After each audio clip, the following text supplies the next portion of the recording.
Hello, I'm Sonia West. We're here at the Civic Hotel in Surrey where we're going to attend a press conference. It is a summit put together by the city, the provincial government, and the federal government, all coming together to make a task force against extortion. So it's kind of a new thing, having all of these different jurisdictions coming together and forming one task force. So we're going to hear from the Mayor of Surrey, the Premier of British Columbia, as well as some of the MPs from this area. So we're going to have a big conversation, as well as we're going to talk to the Public Safety Minister and hear what they have to say about today's announcement and how this group is going to come together. So let's take you inside that press conference now.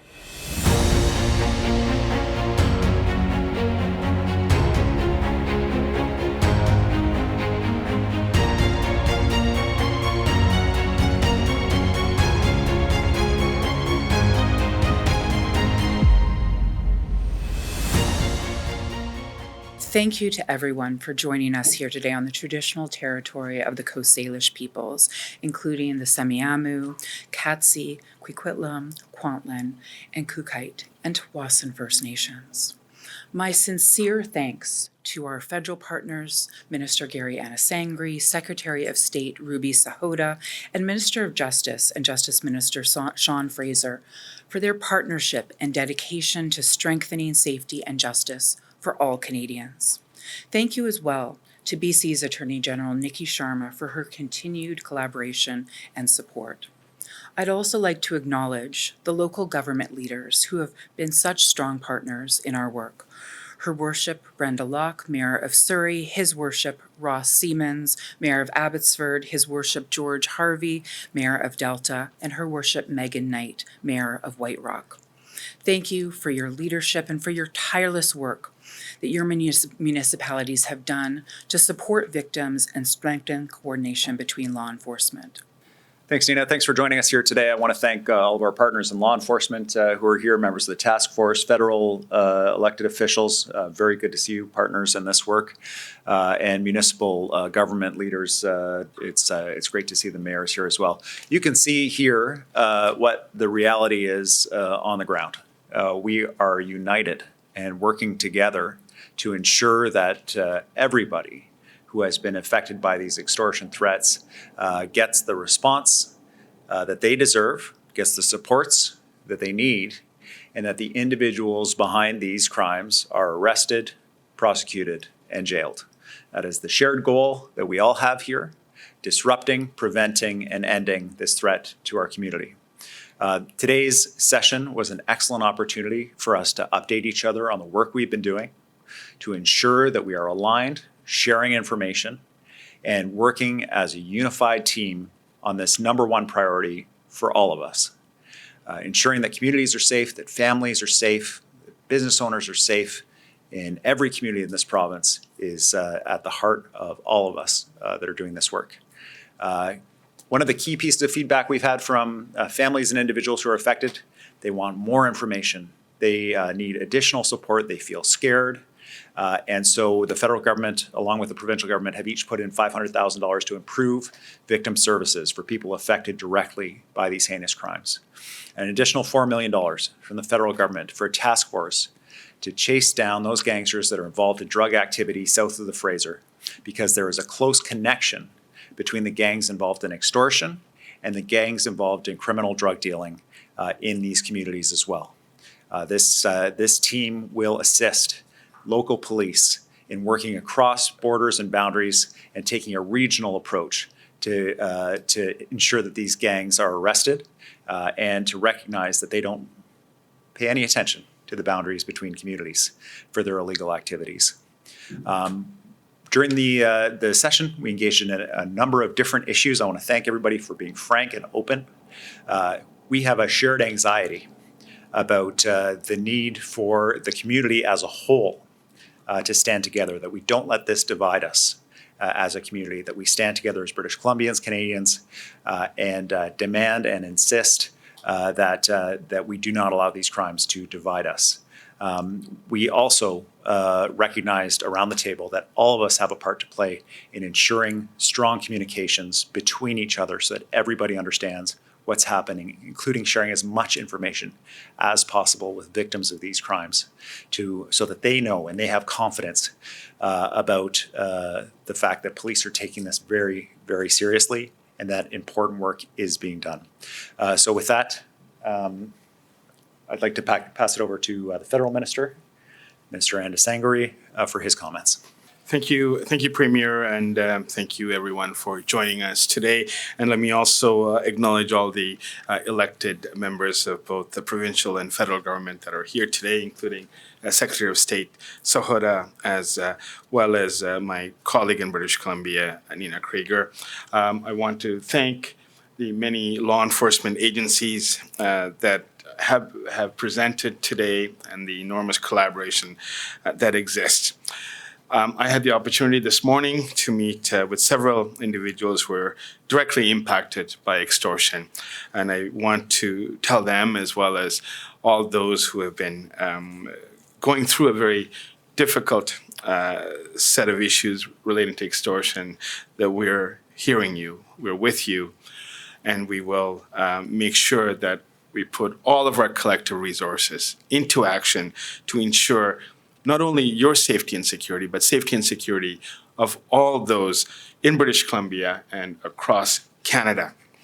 Our discussions this morning brought together leaders from all orders of government. Together, we examined the current landscape of extortion in BC, enforcement challenges, and the critical role federal, provincial, and local agencies, including those part of the BC Extortion Task Force. We heard firsthand from victims, community leaders, and business representatives about the impacts of extortion. Building on this work, we are taking concrete steps to disrupt the criminal networks behind these threats, to help police crack down on organized crime and the illegal drug trade in British Columbia. We're creating a new regional integrated drug enforcement team. This team will bring together police from different agencies and border officers to work side by side in one location. By sharing information and resources, they'll be able to act faster and more effectively. This is part of our broader border plan, and we're investing $4 million over 4 years to make it happen. But we know that enforcement alone isn't enough. We also need to support those who have been targeted and tackle crime before it starts. That's why I'm pleased to announce that the Government of Canada is providing British Columbia with $500,000 over 2 years through Justice Canada's Victims Fund for additional victim service and community outreach workers to assist the BC Extortion Task Force. This investment with matching funds by the province will strengthen victim services and expand community outreach in the Lower Mainland, particularly in Abbotsford and Surrey. And we're not stopping there. We're also investing $1.5 million in the Yo Bro, Yo Girl Youth Initiative, an organization that works closely within the South Asian community. It will open a youth engagement hub in Surrey to give young people access to mentorship, job training, counseling, and real opportunities while helping them stay away from gangs and organized crime.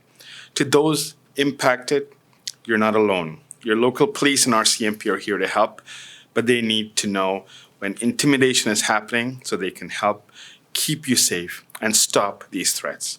If you're approached, whether in person, by phone, email, or any other means, do not engage, do not pay. Instead, contact Crime Stoppers or your local police right away. Reports can be made anonymously, and tip lines like Crime Stoppers are available in multiple languages, so you can use the language you're most comfortable with. Taking this step helps police investigate and lay charges against offenders. You will be supported. Meeting extortion demands will not make it stop. It will only lead to more attempts. In addition to today's summit, we're undertaking a number of initiatives that will help tackle extortion both directly and indirectly. To bolster enforcement, the BC RCMP has committed additional resources to the BC Extortion Task Force. The CBSA, represented by Nina Patel, launched investigations into a number of foreign nationals who may be inadmissible and has already removed individuals from Canada as a result. Our government is also investing in community-based crime prevention initiatives in cities across Canada. like the funding were announced today. These targeted programs address the causes of crime, helping to prevent gun and gang violence while supporting vulnerable communities facing targeted threats. It is crucial to invest in community-based solutions to prevent gun and gang violence before it starts. We're also allotted $390 million over 5 years to support provinces and territories with prevention programs and law enforcement initiatives through the initiative to take action against gun and gang violence, and $250 million through the Building Safer Community Funds. Surrey received $3.96 million as part of this investment. In addition, our $1.3 billion border plan, together with proposed border security legislation and criminal justice reforms, will equip law enforcement with stronger tools to fight organized crime. These measures will enhance intelligence sharing, strengthen law enforcement capacity, and disrupt the flow of illicit money that fuels them. Finally, I just want to acknowledge all the law enforcement agencies once again, including Commissioner Larkin, Senior Deputy Commissioner Larkin from the RCMP. We all have a right to live and work in safe communities, free from threats and intimidation. One of the gentlemen I met this morning said all he wants to do is have a peaceful night at home. That's not a lot to ask. And our responsibility is to make sure not only this individual, but all those across British Columbia and Canada are able to do that. And we all have to do our part to ensure that this happens. Thank you. Thank you, Minister Ananda-Sangri, and I want to thank Premier Eby for hosting us here today.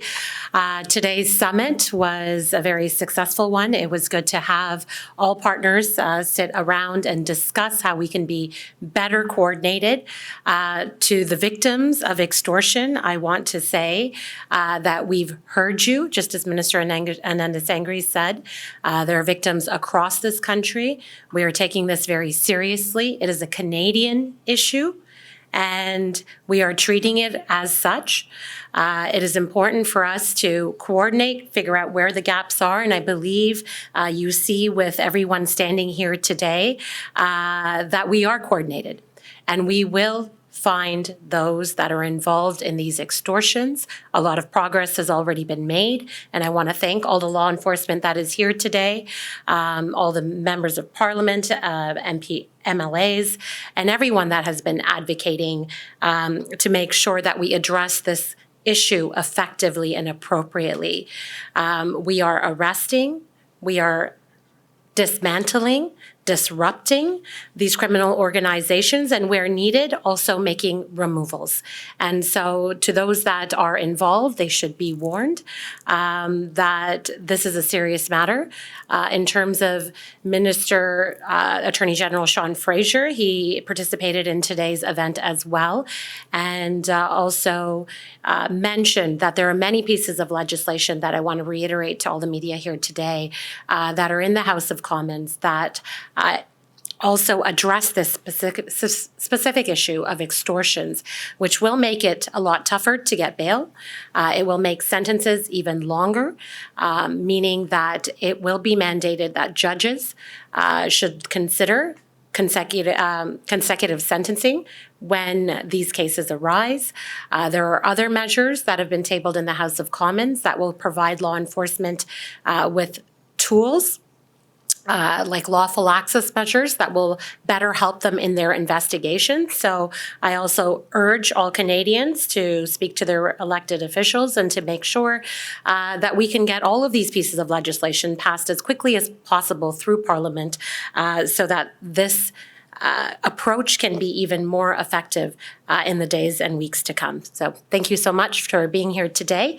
And I am going to pass it over to the Extortion Task Force. Ministers, MPs, MLAs, mayors, local leaders, for the opportunity for local, provincial, and federal law enforcement to sit down with you at this unprecedented summit and go through what we are doing to combat the extortion issue within British Columbia and tell you what we're doing and listen to you and what needs to be done more. To the victims of these heinous crimes, the role of the police, every police leader here at every level, be it federal, provincial, or municipal, Your safety and security is number one to us.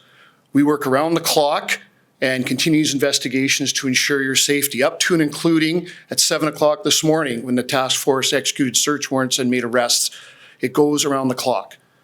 To these people that are orchestrating these heinous crimes, we will find you, we will arrest you, and we will put you before the courts where you'll be prosecuted to the fullest extent of the law. Make no mistake on that. So I just want to assure everybody the goal of the task force here is to make sure safety and arrest to stop this is done in the most expedient manner possible. Thank you. Sonia West, Sanjha TV, FYI Media. First of all, I want to say my sincerest condolences to the Sassy family and all of those victimized by the crime that we have here. My question is for the Minister of Public Safety. Criminals, by definition, do not follow the law, but the assault-style firearms compensation program asks them to surrender their guns. How will this stop organized crime and extortion, and is it worth taxpayers spending hundreds of millions if it mostly affects law-abiding owners? We are taking a number of very important steps to get guns off our streets. It starts with criminal code amendments that Minister Fraser is putting through the House as we speak. It starts with Bill C-12 with respect to a stronger border, along with our $1.3 billion investments at the border. We're adding 1,000 new RCMP and CBSA personnel to ensure that our borders are more secure and we tackle the issues around transnational organized crime that works to make sure the guns are off our street. The assault-style firearms compensation program is an additional measure that we have been working on. It prohibits 2,500 firearms from our streets. It essentially are assault-style firearms that are meant to cause maximum harm to individuals. These are not the type of firearms that are used for hunting or other types of leisure activity. These are lethal weapons that we're taking off our streets. In the context of all the things that we're doing, what we want to ensure is those who have licensed firearms are able to get compensated for firearms that they're unable to use in their future. So that is essentially what we're doing, compensating them and making sure that they're not out of pocket. And it is a program that is needed in the context of all the work that we're doing around making sure our guns are off our streets. Okay, and my follow-up. We just heard from the Extortion Task Force saying, we will find you and put you before the courts. My question is, once law enforcement finds them and puts them before the courts, how quickly can these criminals be sentenced? Or will they be able to board a plane and flee our country before they are sentenced? Comment on the CBSA piece, and Premier, please talk about the sentencing piece. CBSA is integrated within the Extortion Task Force in British Columbia, and they will work each and every day to ensure that those who are inadmissible to Canada, who are ineligible to stay here, are removed. Canada Border Service Agency is removed 18,000 people last year. They prioritize those with criminality. This year, we're on target to remove over 20,000 individuals, and that work will be strengthened as more resources are going to CBSA. Thanks. We've been really concerned, and I know that the concern has been shared at the federal level, of a number of high-profile cases where violent offenders were arrested by police, brought to court, and then released back into the community. This is completely unacceptable to the average British Columbian. No one can make sense of why this would happen. And the courts were pointing to aspects of federal law under the criminal code. Nikki Sharma, our Attorney General, behind me, Nina Krieger, and before her, Gary Begg, advocated strongly with the federal government for reform in this area. Minister Fraser heard those concerns to his credit and has made reforms to bail law, particularly in relation to extortion. One of those proposed reforms is in front of the federal parliament right now. And this law, if it's passed, would mean if you're arrested for extortion, you have to prove why you should be released instead of the prosecutor having to show why you should be held in jail. And that reversal of putting it on the offender means that it's far more likely that individual is going to be held in jail.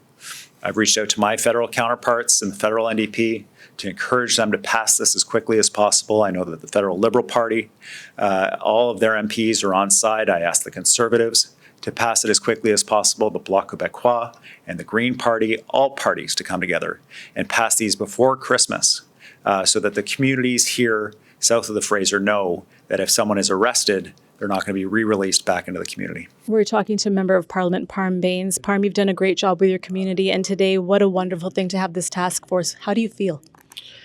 Well, it was very positive.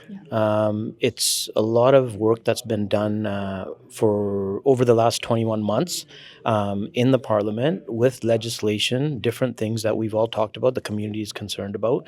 If you look at things like foreign interference, transnational oppression, Bill C-70, there was a lot of work that was done there to give our intelligence agencies a lot more resources, tools, and those laws weren't changed for over 40 years.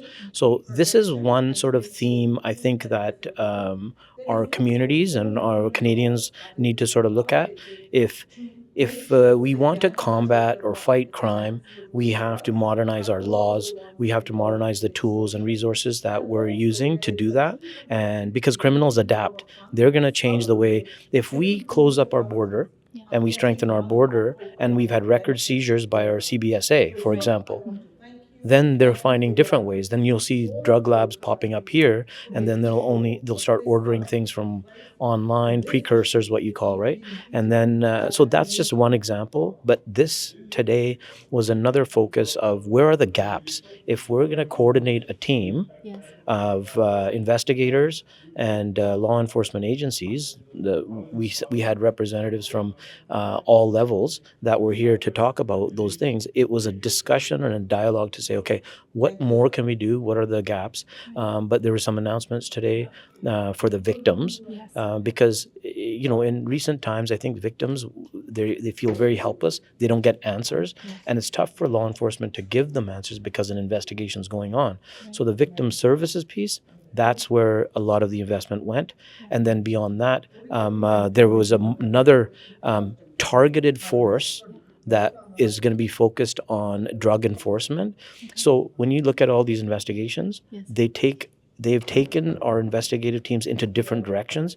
So then they decide, okay, we need to focus on this area. So have a targeted team there, targeted team here. So that was one of the announcements from today. But then the discussion more was for if we can find more gaps, and we're going to keep working on that. Wonderful. It's a big task to take on. So thank you for what you're doing, and having that victim services component and putting money towards helping them to heal. That's a great thing as well. So thank you for all the work that you're doing and everybody else involved today. Thank you so much for your questions. I now have the pleasure of speaking with Member of Parliament Sukh Dhaliwal. Sukh Dhaliwal, today was a big announcement, a very good thing that there's a task force that's come together on the city level, the provincial level, and the federal level. How are you feeling about the announcements made today? I'm feeling great. In fact, this was, one of the steps that I, with Randeep and others took. We took this issue to the Prime Minister, and Prime Minister called for this summit for all orders of the government. So you were instrumental in bringing this forward? Certainly, I did. And in fact, as I said, that I raised it with the Prime Minister, and Prime Minister was very swift to take an action, and I thanked him for taking this action as well. But it was good to see that all three orders of the government and different police agencies come together and come together for the force of good in people's lives to deal with this extortion issue with a priority, because this is not a priority. In fact, this is the responsibility and duty of elected representative, and that's what I'm glad that they all work together. And if there are any gaps, we would like to fill those. When we talk about gaps, I wonder about this. If somebody comes here and then claims refugee status, and they're not actually a refugee, how do you figure out who is telling the truth and who is not? This is where one thing is that board decides it, right? That's independent of the government. But on the other hand, the people who are trying to claim asylum by being many years in this country, we're trying to stop that, and Bill C-2 and C-12, which is in the parliament, that deals with that issue, particular issue that you asked. But in fact, I would ask all representatives, irrespective of which party they are, to support the Liberal Party bill so we can make that bill a law here. So people who are trying to take the advantage of the system or the loopholes, they are not able to take that. Okay, I do have one more question for you. So we heard the task force say that they're going to bring whoever's responsible to the courts. They're going to bring them forward, find them, and then bring them to the courts. Tell me, when they finally arrest, so the police are doing their job, they arrest the person, they bring the person. It seems like a very tedious task to take that person that's been charged and then take them through the court system. It takes a long time. By that time, the person that's been charged can actually get a ticket, get on a plane, and go back to India. What do you have to say about that? This is why we are bringing in a bail reform. That's another bill, C-14. So if we look at the bills on crime, our government is taking a leadership. In fact, it's the Conservatives that are stalling it right now, and they should come on board and they should pass C2, C12, and C14. C14 is a bail reform. I think Premier EB has mentioned that when they asked for it, in fact, they got it. That is a reverse bonus. So, for example, the people who commit this extortion issue, they should not be, free on the bail. They should be left behind the bars.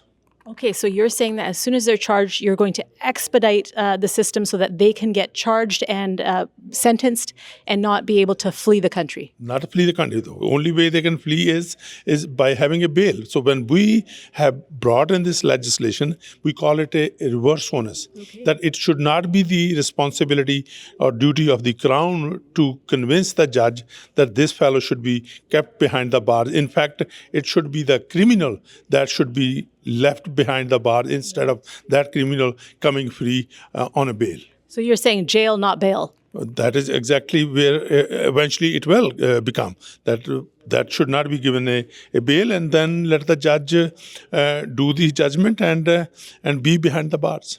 Thank you so much for everything you're doing. Thank you. So it is good news for our community. We have something coming together to stop extortion and to help us feel safe.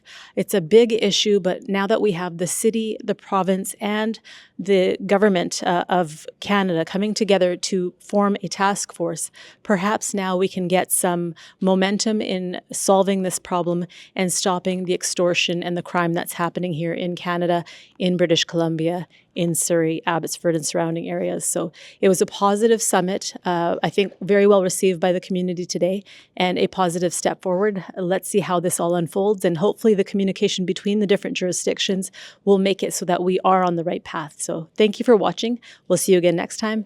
Sat Sri Akal.